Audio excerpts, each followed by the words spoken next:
Hi ಅಲ್ವೋ ನಮಸ್ಕಾರ ಸ್ನೇಹಿತರೆ. ಕೀರ್ತಿ ರೆಬಲ್ ಆಗಿದ್ದಾಳೆ. ಓ ಮೈ ಗಾಡ್, ಕೀರ್ತಿಗೆ ಎಲ್ಲ ಪ್ರಜ್ಞೆ ಬಂದೇ ಬಿಡ್ತು. ಎಲ್ಲರೂ ಬೇಕು ಶಾಕ್. ಜೊತೆಗೆ ಕೀರ್ತಿ ರಣಚಂಡಿ ಅವತಾರನ ತಾಳ್ತಾ ಇದ್ರೆ ನಿಜವಾಗ್ಲೂ ಕೂಡ ಮಹಿಷಾಸುರ ಮರ್ದಿನಿನೇ ನೆನಪಾಗ್ತದೆ. ಆ ಕಡೆ ಕಾವೇರಿ ಕತೆ ಮುಗೀತು ಅಂತಲೇ ಹೇಳ್ಬೋದು. ಅಂಥದ್ದು ಏನಾಯ್ತಪ್ಪ ಅಂತ ಅಂದ್ಕೊಂಡ್ರೆ, ಈ ಕಡೆ ಯಾವಾಗ ಕಾವೇರಿಯವರು ಲಕ್ಷ್ಮಿನ ನೀನು ಈ ಮನೇಲಿರೋ ಯೋಗ್ಯತೆ ಇಲ್ಲ, ನೀನು ಈ ಮನೆ ಯಜಮಾನಿ, ನನ್ನ ಮೇಲೆ ಕತ್ತಿ ಮಸ್ತು, ನನ್ನ ಮೇಲೆ ದ್ವೇಷ ಇಟ್ಕೊಂಡು ನನ್ನನ್ನೇ ಜೈಲಿಗೆ ಕಳಿಸ್ತೀಯಾ ಅಂದರೆ ಎಷ್ಟಿರಬೇಕು ನೀನು, ಯಾವುದೇ ಕಾರಣಕ್ಕೂ ಕೂಡ ನಿನಗೆ ಈ ಮನೇಲಿ ಜಾಗ ಇಲ್ಲ ಅಂತ ಹೇಳ್ತಾರೆ. ಬಟ್ ಲಕ್ಷ್ಮಿ ಎಷ್ಟು ಅದಕ್ಕೆ ವಿರೋಧ ವ್ಯಕ್ತಪಡಿಸ್ಬೋದು ಅಷ್ಟು ವಿರೋಧ ವ್ಯಕ್ತಪಡಿಸ್ತಾಳೆ ಕೂಡ. ಬಟ್ ಇಲ್ಲಿ ಕಾವೇರಿಯವರು ಲಕ್ಷ್ಮಿನ ಮನೆಯಿಂದ ಹೊರಗಡೆ ತಪ್ಪೋದ್ರಲ್ಲಿ ಯಶಸ್ವಿ ಆಗ್ತಾರೆ. ಹೊರಗಡೆ ಕರ್ಕೊಂಡು ಬಂದು ಬೀಳ್ತಿದ್ದಾಗ ಈ ಕಡೆ ವೈಷ್ಣವ್ ಬಂದು ಇಟ್ಕೋತಾನೆ ಲಕ್ಷ್ಮಿನ. ಒಳ್ಳೆಯ ಸಮಯಕ್ಕೆ ಬಂದೆ ವೈಷ್ಣವ್ ನಿಜವಾಗ್ಲೂ ಕೂಡ ಭಾಗ್ಯನ ಮನೆಯಿಂದ ಹೊರಗಡೆ ಹಾಕ್ತಿದ್ದಾರೆ. ನೀನೇ ಅವ್ರ ಜೊತೆ ನಿಂತ್ಕೋಬೇಕಾಗಿರೋದು. ಸಮಯ ಸಂದರ್ಭ ಏನೇ ಇರ್ಬೋದು, ನಿನಗೆ ಬೇಜಾರಿರ್ಬೋದು, ಆದರೂ ಕೂಡ ನೀನು ಇವತ್ತು ನಿನ್ನ ಹೆಂಡತಿ ಜೊತೆ ನಿಂತ್ಕೊಳ್ಳೇಬೇಕು ಅಂತ ಹೇಳಿ ಸುಪ್ರೀತಾ ಹೇಳ್ತಾರೆ. ತದನಂತರ ಇಲ್ಲಿ ಕಾವೇರಿ ಮತ್ತು ಲಕ್ಷ್ಮಿ ನಡುವೆ ಒಂದಷ್ಟು ಮಾತುಕತೆಗಳು ನಡೆಯುತ್ತೆ. ನೀವು ಮಾಡಿದ ಸರಿನಾ, ನೀವು ಏನು ಮಾಡಿದ್ರೆ ನಮಗೆ ಗೊತ್ತಿಲ್ವಾ, ಕೋರ್ಟಲ್ಲಿ ಯಾವ ರೀತಿ ಒಂದು ಜೈಲಲ್ಲಿ ಇಟ್ಕೊಂಡು ನಿಮ್ಮ ಲಾಯರ್ ಮುಖಾಂತರ ಕೀರ್ತಿನ ಕಿಡ್ನಾಪ್ ಮಾಡಿಸಿ ಎಲ್ಲನೂ ಕೂಡ ಮಾಡಿದ್ದು ಅಂದಾಗ ನೀನು ನನ್ನ ಮೇಲೆ ಕತ್ತಿ ಮಾಸಿತ ದ್ವೇಷ ಸಾಧಿಸ್ತಾ ಇಲ್ದಿರೋದನ್ನು ಸೃಷ್ಟಿ ಮಾಡಿ ನನ್ನನ್ನು ಜೈಲಿಗೆ ಕಳಿಸಿದ್ದೆ. ನಾನು ಸುಮ್ಮನೆ ನೋಡ್ಕೊಂಡು ಇರಬೇಕಿತ್ತ, ತಲೆ ಕೆಟ್ಟಿದ್ಯಾ ನನಗೆ? ಸುಮ್ಮನೆ ನೋಡ್ಕೊಂಡು ಇರುವುದಕ್ಕೆ ಮುಳ್ಳಿಂದನೇ ತೆಗಿಬೇಕು ಅಂತಾರಲ್ವ, ಅದೇ ರೀತಿ ನಾನು ಕೂಡ ಮಾಡಿದ್ದು ಅಂತ ಹೇಳಿ ತಮ್ಮನ್ನ ಸಮರ್ಥನೆ ಮಾಡ್ಕೋತಾರೆ.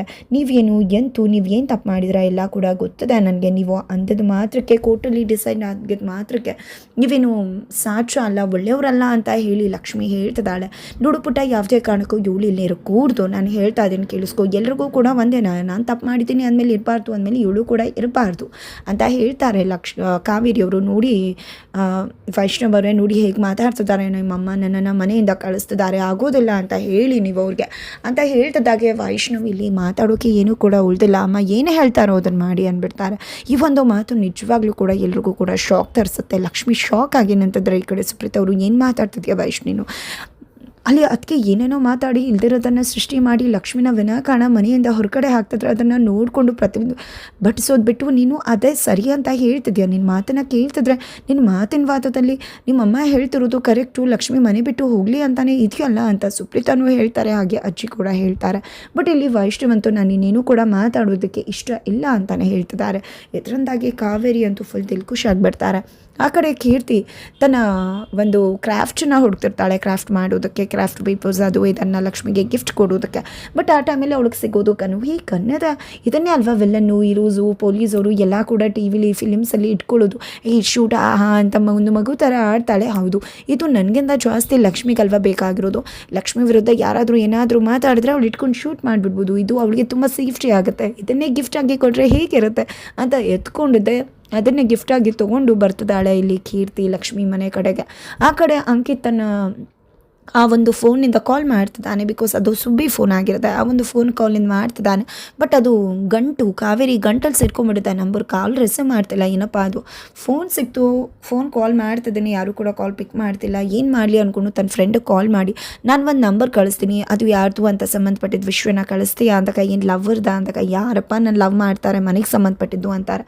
ಸರಿ ಆಯಿತು, ಒಂದು 15 ಮಿನಿಟ್ಸಲ್ಲಿ ಲೊಕೇಶನ್ನ ಟ್ರ್ಯಾಕ್ ಮಾಡಿ ಕಳಿಸ್ತೀನಿ ಅಂತ ಹೇಳಿ 15 ಮಿನಿಟ್ಸಲ್ಲಿ ಲೊಕೇಶನ್ನ ಟ್ರ್ಯಾಕ್ ಮಾಡಿ ಕಳಿಸ್ತಾರೆ. ಅದು ಅವನದೇ ಮನೆ ಲೊಕೇಶನ್ ತೋರಿಸ್ತಾ ಇರುತ್ತೆ. ಇದು ನಮ್ಮದೇ ಮನೆ ಅಲ್ವಾ ಅಂತ ಹೇಳಿ ನಿಜವಾಗ್ಲೂ ಕೂಡ ಅವನಿಗೆ ತುಂಬಾ ಶಾಕ್ ಆಗ್ತದೆ. ಇದು ಎಲ್ಲಿದ್ರ ನಡುವೆ ಆಯ್ತಾ ಕಡೆ ಲಕ್ಷ್ಮಿ ಮತ್ತು ಕಾವೇರಿ ನಡುವೆ ಮತ್ತಷ್ಟು ಯುದ್ಧಗಳು ನಡೆಯುತ್ತೆ. ಜೊತೆಗೆ ಈ ಕಡೆ ಕಾವೇರಿ ಅಂತೂ ಇನ್ನೇನು ನಿಂತ್ಕೊಂಡಿದ್ಯಾ, ನಾಚಿಕೆ ಮನ ಮರ್ಯಾದಿಲ್ವಾ, ನನ್ನ ಮಗನೇ ಹೇಳ್ತದಾನಲ್ಲ ನಿನ್ನ ಗಂಡ ಮನೆಯಿಂದ ಹೋಗಬೇಕು ಅಂತ, ಇನ್ನೇನಿದೆ ನೀನು ಇಲ್ಲಿರೋದಕ್ಕೆ, ಸುಮ್ಮನೆ ಇಲ್ಲಿಂದ ಹೋಗ್ತಾ ಇರು ಅಂತ ಹೇಳಿ ಕಾವೇರಿ ಬಂದದ್ದೇ ಲಕ್ಷ್ಮಿನ ಇಟ್ಕೊಂಡು ತಪ್ಪೇ ಬಿಡ್ತಾರೆ. ತಪ್ಪದಾಗೆ ಅಲ್ಲಿ ಕೀರ್ತಿ ಬಂದು ಇಟ್ಕೋತಾಳೆ. ಕೀರ್ತಿ ಬಂದು ಇಟ್ಕೋತದಾಗೆ ಎಲ್ರಿಗೂ ಶಾಕ್ ಆಗುತ್ತೆ. ಏನು ಮಾಡ್ತಿದ್ರೆ ನೀವು, ಈ ರೀತಿ ಮಾಡೋದು ತಪ್ಪಲ್ವಾ? ಲಕ್ಷ್ಮಿಗೆ ಏನಾದರೂ ಕೆಳಗಡೆ ಬಿಟ್ಟು ಪೆಟ್ಟಾಗಿದ್ದರೆ ಏನು ಮಾಡಬೇಕಿತ್ತು?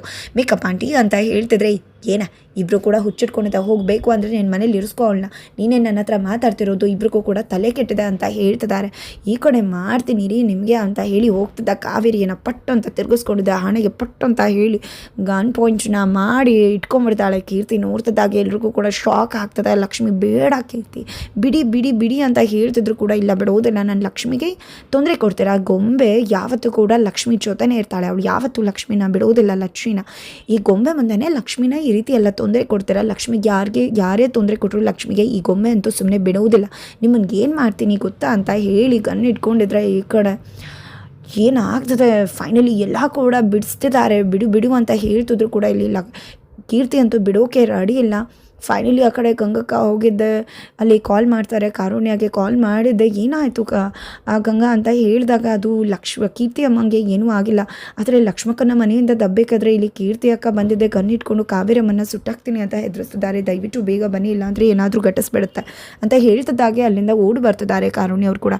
ಈ ಕಡೆ ಎಲ್ಲರೂ ಬೇಡ ಕೀರ್ತಿ ಅಂತ ಇಟ್ಕೊಂಡು ಫೈನಲಿ ಗನ್ನ ತೊಗೊಂಡೇ ಬಿಡ್ತಾನೆ. ವೈಷ್ಣು ಮೇಲ್ಗಡೆ ಶೂಟ್ ಆಗೇ ಬಿಡುತ್ತೆ. ಫೈನಲಿ ಅದು ಭಯಕ್ಕೆ ಕಾವೇರಿ ಲಕ್ಷ್ಮಿ ಕಾಲ್ಗೆ ಬಿದ್ದೇ ಬಿಡ್ತಾರೆ. ಈ ಕಡೆ ಮೇಕಪ್ ಆಂಟಿ ಕೆಳಗಡೆ ಬಿದ್ದರು, ಕಾಲಿಟ್ಕೊಂಡು ಹಿಂಗೆ ಆಗಬೇಕು, ನಿಮಗೆ ಹಲ್ಲು ಮರಿಬೇಕು, ಲಕ್ಷ್ಮಿಗೆ ತೊಂದರೆ ಕೊಡೋಕೆ ಬರ್ತೀರಾ ನೀವು ಅಂತ ಕೀರ್ತಿ ಹೇಳ್ತಿದ್ರೆ ಈ ಕಡೆ ಲಕ್ಷ್ಮಿಗೆ ಕಾಲು ಬೀಳುವ ಅಂತ ಹೇಳಿ ಬೀಳಿಸ್ಕೊಂಡಿದ್ದು ಈಗ ತಾನು ಕಾಲಿಗೆ ಬಿದ್ದಿರುವುದು ಎಲ್ಲ ಕೂಡ ಕಾವೇರಿಗೆ ನೆನಪಾಗ್ತದೆ. ಇಲ್ಲಿ ಲಕ್ಷ್ಮಿ ಕೂಡ ಅದನ್ನೇ ನೋಡ್ತಿದ್ದಾಳೆ. ನಂತರ ಏನು ಅನ್ಕೊಂಡಿದ್ಯಾ, ನೀನು ಹುಚ್ಚಿಟ್ಕೊಂಡಿದ್ಯಾ, ನನಗೆ ಒಳ್ಳೆ ತಲೆ ಕೆಟ್ಟವಳಾಗೆ ನೀನೇನೇ ಮಾಡಿದ್ರು ಕೂಡ ಅದು ಕರೆಕ್ಟ್ ಅಂತ ಅನ್ಕೊಂಡ್ಬಿಡ್ತೀಯ, ನನಗೆ ದುಡಿ ನನಗೆ ತೊಂದರೆ ಕೊಡೋಕೆ ಬರ್ತೀಯ, ನನ್ನನ್ನೇ ಸಾಯಿಸೋಕೆ ಬರ್ತೀಯ, ನಿನ್ನನ್ನು ಏನು ಮಾಡ್ತೀನಿ ಗೊತ್ತಾ ಅಂತ ಹೇಳ್ತಿದ್ರೆ ಈ ಕಡೆ ಕತ್ತನ್ನೇ ಹೆಸ್ಕೋಕೆ ಹೋಗ್ಬಿಡ್ತಾರೆ. ಬೇಡ ಅಂತ ಎಲ್ಲ ಕೂಡ ಬಿಡಿಸ್ತಿದ್ದಾರೆ ಕಾವೇರಿನ. ಬಟ್ ಯಾರೂ ಕೂಡ ಅದನ್ನು ತಡೆಯೋಕ್ಕಾಗ್ತಿಲ್ಲ. ಈ ಕಡೆ ಕೀರ್ತಿಗೆ ಕತ್ತನ್ನು ಇಟ್ಕೊಂಡಿದ್ದೆ ತಡ. ಫೈನಲಿ ಅವತ್ತು ಬೆಟ್ಟದ ಮೇಲಿಂದ ತಳೆದು ಎಲ್ಲ ಕೂಡ ನೆನಪಾಗ್ಬಿಡುತ್ತೆ. ತಕ್ಷಣ ಈ ಕಡೆ ಸ್ಲಿಪ್ಡ್ ಪರ್ಸ್ನಾಲಿಟಿ ಆಗೇ ಬಿಡುತ್ತೆ. ಫೈನಲಿ ಇಲ್ಲಿ ಕೀರ್ತಿ ರಬ್ಬಲ್ ಆಗಿಬಿಡ್ತಾಳೆ, ಎಲ್ರಿಗೂ ಶಾಕ್. ಏನಂಟಿ ಅಂದ್ಕೊಂಡಿದ್ರೆ ಅವತ್ತು ಮಾಡಿದಾಗ ಇವತ್ತು ಕೂಡ ಮಾಡ್ಬೋದು ಅಂದ್ಕೊಂಡಿದ್ರೆ, ಅವತ್ತು ಬೆಟ್ಟದಿಂದ ತಳ್ದಾಗೆ ಅವತ್ತು ಅಸಹಾಯಕಳಾಗಿದ್ದೆ ನಾನು, ಆದರೆ ಇವತ್ತಲ್ಲ ಮತ್ತೊಮ್ಮೆ ಸಾಯಿಸೋಕೆ ಅಂತ ಬರ್ತಿದ್ರೆ, ನಿಮಗೆ ರಕ್ತ ಬೇಕು ಅಲ್ವಾ, ಯಾವಾಗಲೂ ಕೂಡ ಎಲ್ಲರ ರಕ್ತ ಹೀರೋಕ್ಕೆ ಕಾಯ್ತಾ ಇರ್ತೀರಲ್ವ ನೀವು ಅಂತ ಹೇಳಿ ಎಲ್ಲ ಸತ್ಯನೂ ಕೂಡ ಹೇಳ್ತಿದ್ದಾರೆ. ಎಲ್ಲರೂ ಕೂಡ ಶಾಕ್ ಆಗ್ತದೆ. ಏನಪ್ಪ ಇದು ಕೀರ್ತಿಯ ಮಾತಾಡ್ತಿದ್ದಾಳಲ್ಲ ಅಂತ ಲಕ್ಷ್ಮಿ ಕಾವೇರಿ ಅವ್ರು ಕೂಡ ಏನೇ ಮಾತಾಡ್ತಿದ್ಯಾ ನೀನು ಅಂತ ಹೇಳ್ತಿದ್ರೆ, ನಾನು ಕೀರ್ತಿ ರಘುವೀರ್ ಅಂದರೆ ಸಾಮಾನ್ಯ ಅನ್ಕೊಂಡ್ಬಿಡ್ತಾರೆ. ನೀವು ಮಾಡಿದ್ದನ್ನೆಲ್ಲ ನೋಡ್ಕೊಂಡಿರೋದಕ್ಕೆ ಖಂಡಿತವಾಗ್ಲೂ ನೀವು ಮಾಡ್ತಿರೋ ಅನ್ಯಾಯನ ಪ್ರತಿಭಟಿಸ್ತಾ ಬಿಡುವುದಿಲ್ಲ. ಇವತ್ತು ನಂಡೆ ನೀವು ಏನು ಕೂಡ ಮಾಡ್ಕೊಳೋಕ್ಕಾಗೋದಿಲ್ಲ ಅಂತ ಹೇಳಿ ಇಲ್ಲಿ ಕೀರ್ತಿ ರೆಬೆಲ್ ಆಗಿದ್ದೆ. ಈ ಕಡೆ ಎಲ್ಲರೂ ಕೂಡ ಶಾಕ್ ಆಗಿದ್ದಾರೆ ಒಂದು ಕ್ಷಣ. ಇವತ್ತು ನೋಡಿ ಏನು ಮಾಡ್ತೀನಿ ನಿಮಗೆ ಅಂತ ಹೇಳಿ ಹೋಗಿದ್ದೆ. ಅಲ್ಲೇ ಇರೋ ಒಂದು ಮರನ ಕಿತ್ಕೊಂಡು ಬಂದಿದ್ದೆ ಈ ಕಡೆ ಕಾವೇರಿ ಮೇಲೆ ರಪ್ಪ ಅಂತ ಹೇಳಿ ಹೊಡೆದು ಕಾವೇರಿಗೆ ಬುದ್ಧಿ ಕಲಿಸೋಕೆ ರೆಡಿ ಆಗ್ತಿದ್ದಾಳೆ ಕೀರ್ತಿ. ಹಾಗಿದ್ರೆ ಏನಾಗುತ್ತೆ ಅಷ್ಟರಲ್ಲಿ ಕಾರುಣ್ಯ ಅವ್ರು ಬರ್ತಿದ್ದಾಗೆ ಬಂದ್ರೆ ಈ ಹುಚ್ಚಿನ ಮೊದಲು ಕರ್ಕೊಂಡೋಗಿ ನಿಮ್ಮ ಮಗಳಿಂದ ನಮ್ಮ ಮನೆ ಜೀವಗಳೇ ಹೊರಟೋಗ್ಬಿಡ್ತದೆ, ಏನಾಗ್ತದೆ ಗೊತ್ತಾ ಇಲ್ಲಿ ಅಂತ ಕೃಷ್ಣಕಾಂತ್ ಹೇಳ್ತಿದ್ರೆ, ಏನಾಗ್ತದೆ ನನ್ನ ಮಗಳು ಸರಿಯಾಗಿ ಮಾಡ್ತಿದ್ದಾಳೆ, ಆ ಕಾವೇರಿ ಪ್ರಾಣ ತೆಗಿಯೋಕೆ ಹೋಗ್ತಿದ್ದಾಳೆ, ಅವಳು ಎಷ್ಟು ಜನ ಪ್ರಾಣ ತೆಗೆದಿದ್ದಾಳು, ನನ್ನ ಮಗಳು ತೆಗಿತಿದ್ರೆ ಖುಷಿ ಪಡ್ತೀನಿ ಹೊರತು ತಡೆಯೋಕೆ ಹೋಗೋದಿಲ್ಲ. ನನ್ನ ಮಗಳಿಗೆ ಎಷ್ಟು ಅನ್ಯಾಯ ಮಾಡಿದಾಳೆ, ಲಕ್ಷ್ಮಿಗೆ ಎಷ್ಟು ಅನ್ಯಾಯ ಮಾಡಿದಾಳೆ, ಎಲ್ಲ ಅನ್ಯಾಯ ಮಾಡಿಬಿಟ್ಟು ಇಷ್ಟು ರಾಜರೋಷವಾಗಿ ಮೆರೆತಿದ್ದಾಳೆ ಅಂದರೆ ಅವಳಿಗೆ ಶಿಕ್ಷೆ ಆಗಲಿ. ನನ್ನ ಮಗಳು ಸಾಯಿಸೋಕೆ ಹೋದರೆ ಅದನ್ನು ತಡೆಯೋದಿಲ್ಲ, ನಾನು ಅದಕ್ಕೆ ಶಬಾಷ್ಗಿರಿ ಕೊಟ್ಟು ಮಾಡು ಅಂತ ಹೇಳ್ತೀನಿ ಅಂತ ಕಾರುಣ್ಯ ಅವರು ಹೇಳ್ತಿದ್ದಾರೆ. ಈ ಕಡೆ ಏನು ಮಾಡೋದು, ಈ ಕಡೆ ಕೀರ್ತಿನ ತಡಿಬೇಕಾಗಿದೆ. ಹಾಗಿದ್ರೆ ಇಲ್ಲಿ ಲಕ್ಷ್ಮಿನೇ ಅದನ್ನು ತಡಿಬೇಕಾಗಿದೆ, ಕಾವೇರಿ ಪ್ರಾಣನ ಉಳಿಸ್ಬೇಕಾಗುತ್ತೆ. ಫೈನಲಿ ಇಲ್ಲಿ ಕಾವೇರಿ ಖೇಲ್ ಖತಮ್ ಅಂತ ಹೇಳ್ಬೋದು. ಬಟ್ ಅಷ್ಟರಲ್ಲಿ ಲಕ್ಷ್ಮಿನೇ ಆಪತ್ ಬಾಂಧವಳಾಗಿ ಬಂದು ಕಾವೇರಿನ ಕಾಪಾಡೋ ಚಾನ್ಸಸ್ ಇದೆ. ಇದರ ನಡುವೆ ಸಾಕಷ್ಟು ರೀತಿಯ ಟ್ವಿಸ್ಟ್ ಆ್ಯಂಡ್ ಟರ್ನ್ಸ್ ಸಿಗೋದ್ರ ಜೊತೆಗೆ ವೈಷ್ಣು ಬದುಕಲ್ಲಿ ಮತ್ತೊಂದು ಹೆಣ್ಣುಮಗಳ ಎಂಟ್ರಿ ಆಗ್ತದೆ, ಮತ್ತೊಂದು ಹುಡುಗಿ ಎಂಟ್ರಿ ಕೊಡ್ತಿದ್ದಾಳೆ. ಅದರ ನಡುವೆ ಕತೆಗೆ ಭಾರಿ ಟ್ವಿಸ್ಟ್ ಸಿಗ್ತದೆ. ಈ ಕಡೆ ಕೀರ್ತಿ, ಆ ಕಡೆ ಲಕ್ಷ್ಮಿ, ಮಧ್ಯದಲ್ಲಿ ಮತ್ತೊಬ್ರು. ಏನಿದ್ರಪ್ಪ ವೈಷ್ಣವ್ ಯಾರ ಪಾಲ್ಗೆ, ಏನಿದು ವೈಷ್ಣವ್ ಏನು ತೀರ್ಮಾನ ಮಾಡ್ತಾರೆ, ಇದು ಎಲ್ಲವನ್ನೂ ಕೂಡ ತಿಳ್ಕೊಬೇಕು ಅಂದರೆ ಮುಂದಿನ ವೀಡಿಯೋಗೆ ವೇಟ್ ಮಾಡಿ.